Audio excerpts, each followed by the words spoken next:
અમદાવાદ શહેરને નશામુક્ત બનાવવા માટે અમદાવાદ ક્રાઇમ બ્રાન્ચે વ્યાપક ઝુંબેશ હાથ ધરી છે. માત્ર એક સપ્તાહના ગાળામાં ક્રાઇમ બ્રાન્ચે એનડીપીએસ એક્ટ હેઠળ કુલ 11 કેસ નોંધ્યા છે અને નશાના કારોબારમાં સંડોવાયેલા 14 આરોપીઓની ધરપકડ કરી છે.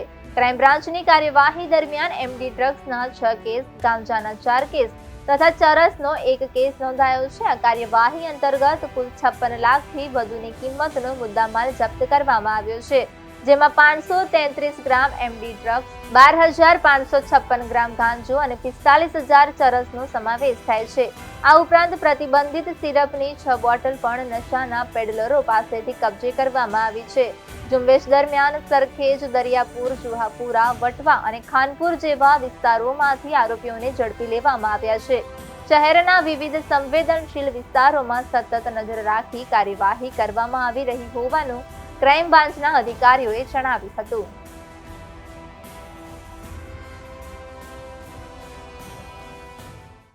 ગેરકાયદેસર ડ્રગ્સનો જે ગતિવિધિ ચાલી રહેલી છે અમદાવાદ શહેરમાં, એના પર સચોટ કામગીરી કરવા માટે ક્રાઇમ બ્રાન્ચની ટીમો કાર્યરત હતી.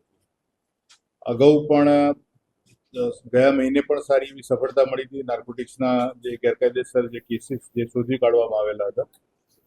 ચાલુ માસમાં છેલ્લા એક વીકમાં કુલ 11 અલગ અલગ હેડ હેઠળ એનડીપીએસ એક્ટ હેઠળના કેસો શોધી શકાયેલા છે, જેમાં એમડીના 6 કેસ છે, ગાંજાના 4 કેસ છે, ચરસનો 1 છે. એમ કુલ મળી 11 એનડીપીએસ એક્ટ હેઠળના કેસો શોધી કાઢવામાં આવેલા છે. આ ગેરકાયદેસર પ્રવૃત્તિ જે અમદાવાદના અલગ અલગ વિસ્તારોમાં ડ્રગ પેડલર્સ દ્વારા કરવામાં આવી રહેલી હતી, એના ઉપર સખત કાર્યવાહીના ભાગરૂપે હાલ પ્રથમ તબક્કામાં એક સારી સફળતા મળી છે.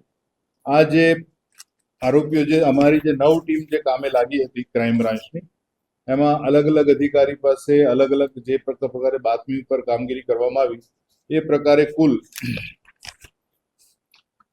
533 ગ્રામ અને અંદાજે 550 ગ્રામ જેટલો એમડીનો જથ્થો પકડાયો છે.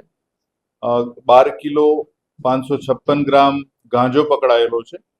ચરસ 45 ગ્રામ અને જે કપ સિરપ જે છે, જે પ્રતિબંધિત છે, જે કોડિન ફોસ્ફરસના જે સિરપ જે છે, એને 6 બોટલ પકડાયેલી છે. કુલ બધો મળીને મુદ્દામાલ અંદાજે 57 લાખ રૂપિયા જેટલો થાય છે. અને આ તમામ કેસોમાં જે શરૂઆતમાં અને તપાસ દરમિયાન, એટલે કે આ છેલ્લા 3 દિવસમાં કુલ 14 આરોપી પકડાયા છે.